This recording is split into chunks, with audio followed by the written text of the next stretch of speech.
Magandang hapon sa inyong lahat.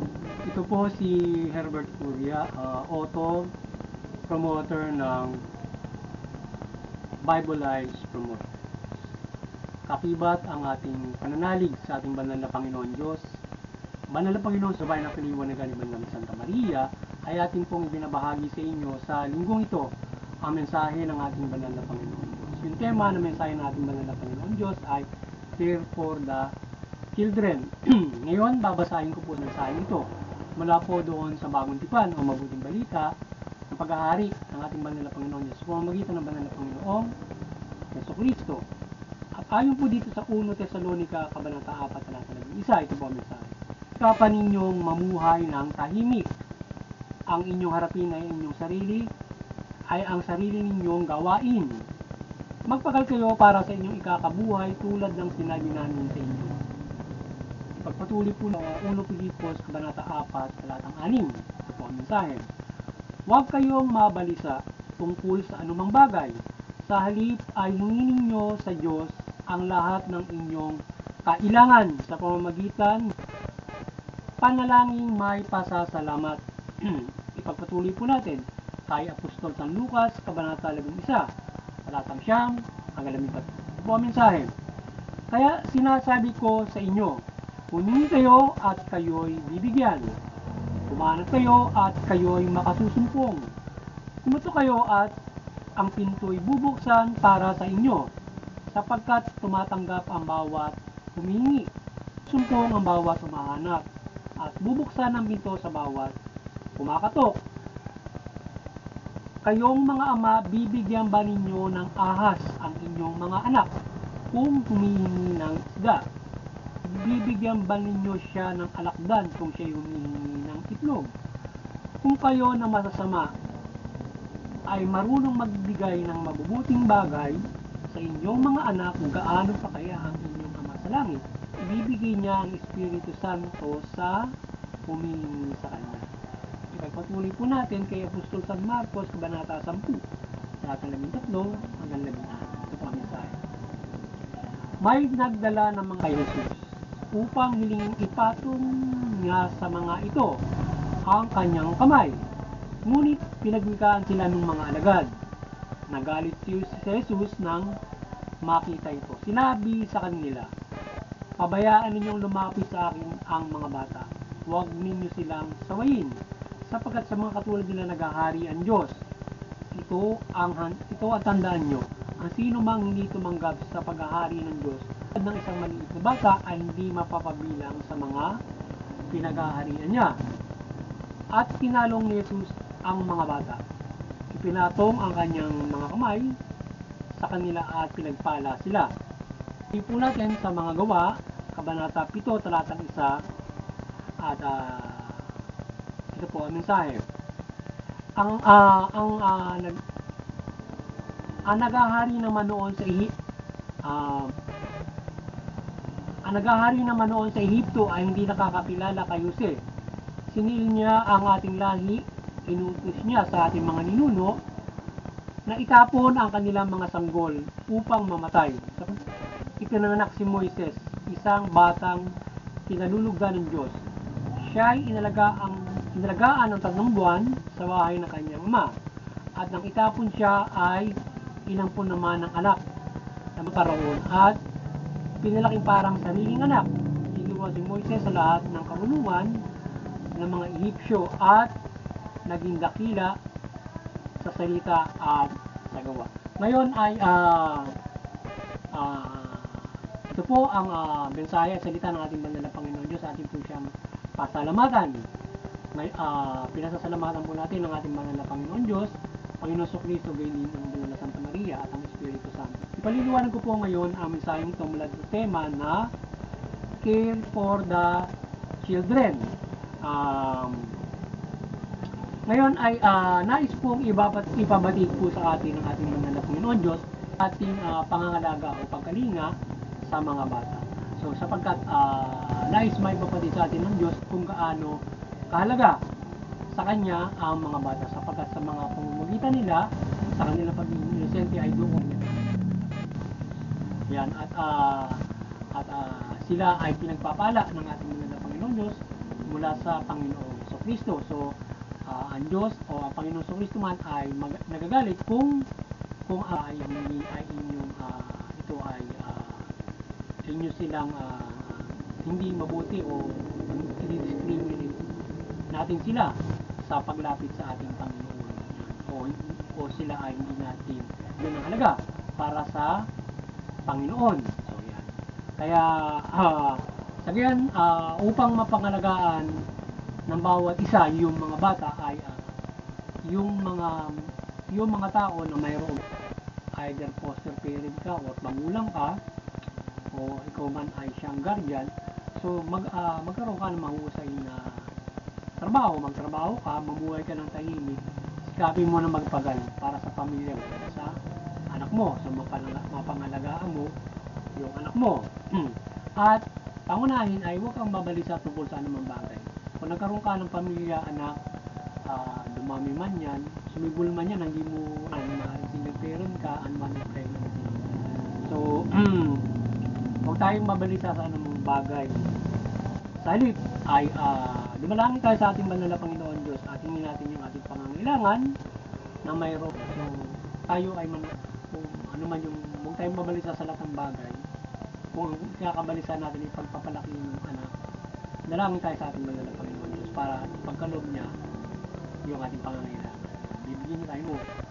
Kasi pag naghanap pa ng trabaho, makakakita ka kaagad, hindi ka niya pahihirapan para doon sa para sa pamilya mo o sa mga anak mo. Kasama na yung protection para ikaw ay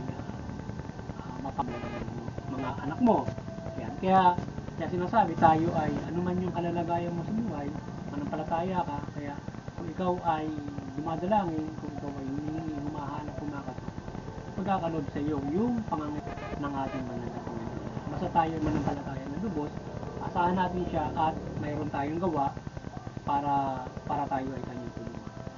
Kaya halimbawa, kung sa economic life, para mapangalagaan natin, dumalangin tayo na tayo ay magkaroon ng pang-ikakabuhay para sa mga bata. Maaaring tayo nag-i-effort na magtrabaho whatsoever, ibigay niya sa iyo yung ikakabuhay para sa mga bata. Kung protection po, tama ka niya. Siyempre, lahat yun.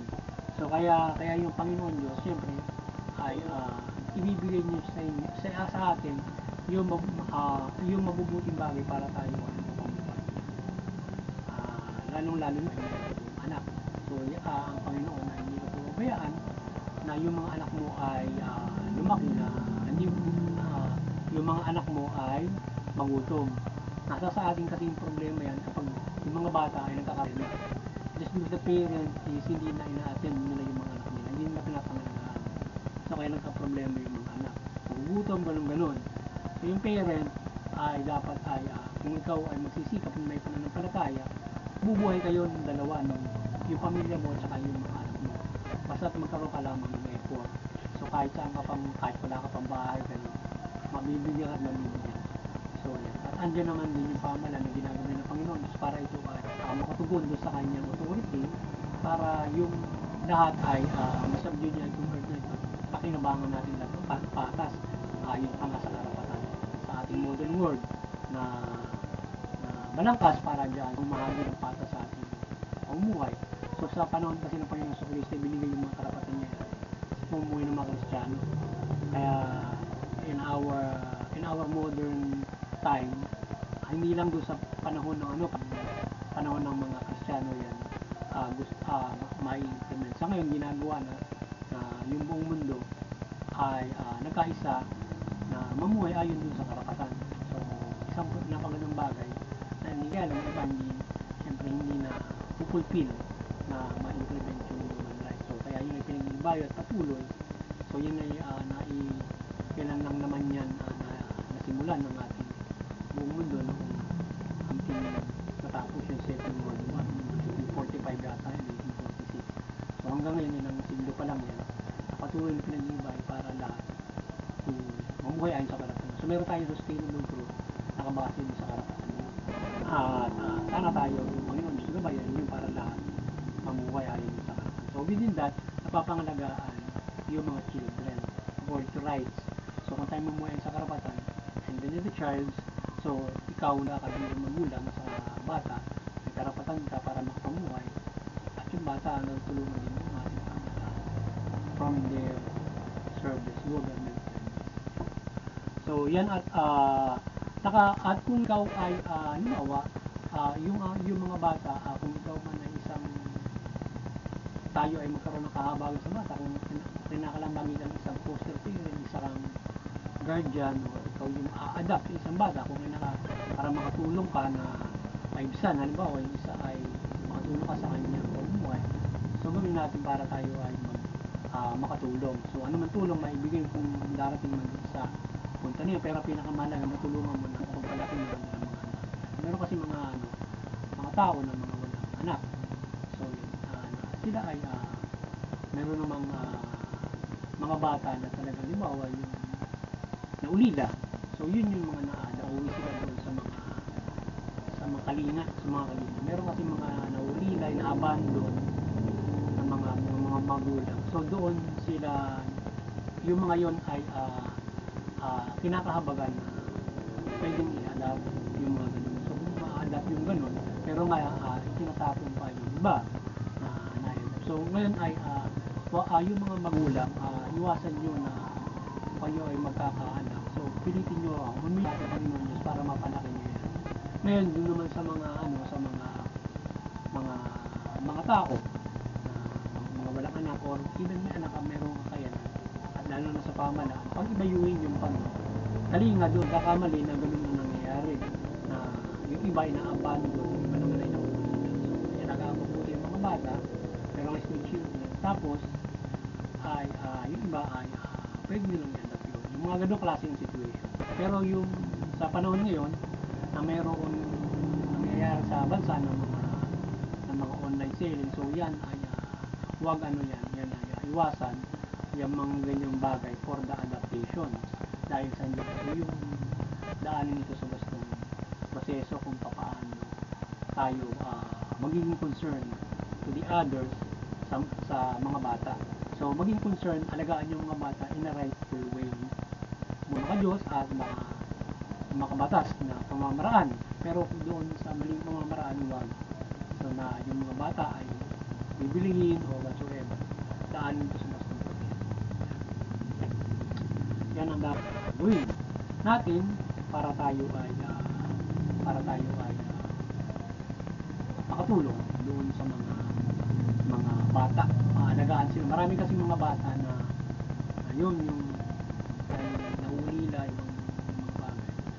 Ganun yung mga pagtulong na maaari, lalong lalo na yung pamahalaan, pag iba yun yung kanilang bahay kanina para doon sa mga abandoned children, street children, mga nawala, mga ganyan, sila may mga pagpapalaki hanggang sa sila pwedeng maging pwede sila maging mahusay na leader din ng pamahalaan, teacher, police, government official, etc. Susunod sa amin tayo. So yung pamahalaan ay pagbibigyan, lalo na ngayon nag-concern yung ating Pangulong Marcos, so lalo pang pag-ibayuhin yung concern sa bata, lalo na yung doon sa mga ahensya na not just ma-prevent niya o masumpo yung mga online child selling, yung titingnan natin at yung pangyayari, iba't ibang pangyayari, pag-ibayuhin at yung mga nag-neglect ng child na tao na yung mga bata na ulit na mabibigyan ng atensyon ng gobyerno, maalagaan, at yung iba naman ay ma-adapt nila. Yun, etc. So muli, sana ay nagabayan na naman kayo ng promotion sa inyong spiritual na pamumuhay, at kayo ay magkaroon ng malaking pag-asa sa inyong kaligtasan spiritual, at tayo ay patuloy na umaasa ng gabay ng ating Banal na Santa Maria, ng kanyang spiritual na gabay, ng kanyang pagmimilagro sa atin, o iba't iba niyang gabay mula sa Panginoon Diyos, Panginoon Jesucristo, at Banal na Espiritu. Gabayan tayo ng Panginoon Diyos, Banal na Panginoon Jesucristo at Espiritu Santo sa ating pagbabahagi ng mabuting balita with Father Mary at sa iba't ibang mga gabay o iba't ibang mga pagtutulong. At kayo mahikayat po ng lubos sa ating pagbabagong ito mula dito sa Bible Lives Promotion, o may Bible Lives Promotion, sa pagbabahagi ng mabuting balita. Yan, at kayo ay magabayan sa kaligtasan. But higit sa lahat ay ang pagtingin na kayo ay pakinggan nyo mabuti at basahin yung ating artikulo at itong ating binabahagi, sapagkat itong mga gabay na ito yung pang-araw-araw natin dapat na isabuhay para tayo ay magkaroon ng kaligtasan, sapagkat hindi naman natin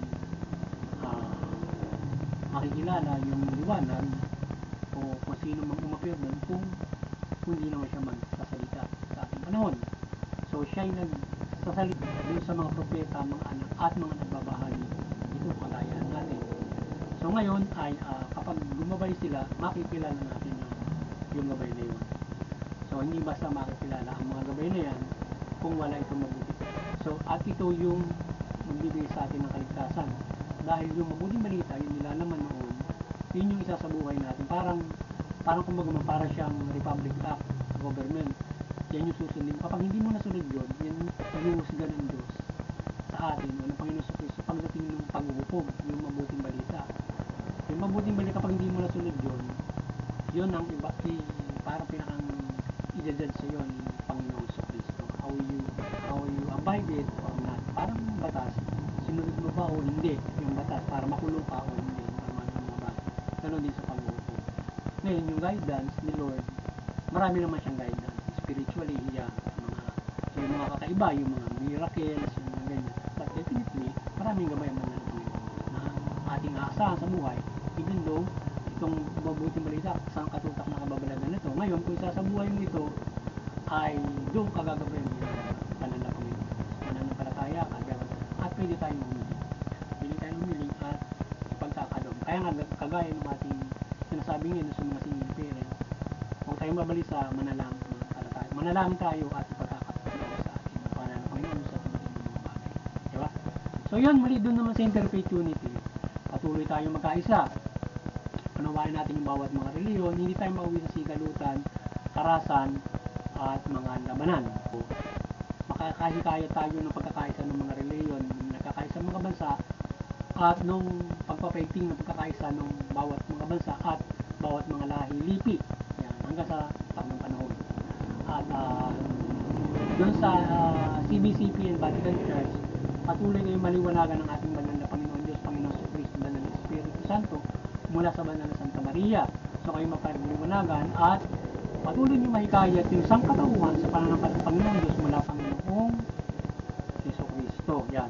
At sa ating munting kakayanan, so tayo patuloy na nampalataya na ng gabay ng banal na Santa Maria, ng Panginoon Diyos, Panginoon sa Kristo at Espiritu Santo, na mabuklod natin yung sangkatauhan sa ating munting kakayanan sa pagbabahagi natin ng mabuting balita sa pananampalataya sa Panginoon Diyos mula Panginoong Jesu Kristo. Yan. At doon sa mga kapamahalang maliwanagan kayo ng ating banal na Panginoon Diyos, Panginoon Jesu Kristo, sa banal na Santa Maria, mamahala kayo ng matuwid, patas na hustisya at tugunin niyo yung karapatan ng tao. So sa lahat at maging sa pamahalaan ng ating bansang Pilipinas. So yun, magandang hapon sa at God bless you. At muli, sa bukas ay yun ay ating ika 6-year anniversary ng ating Bible Lives Promotions so sa FB Live.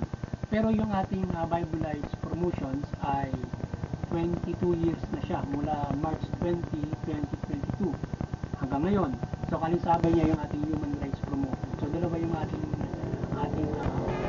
ating promotion na magkaulam siya, yung Human Rights Promotion natin tsaka itong Bible Rights Promotion na ating gabay sa lingkod ng Pilipinas sa buong mundo para sa ating mabuting pamumuhay. So 22 years na nagbabahagi ng mabuting balita sa ating munting paglilingkod sa ating mga at Panginoon sa Kristo.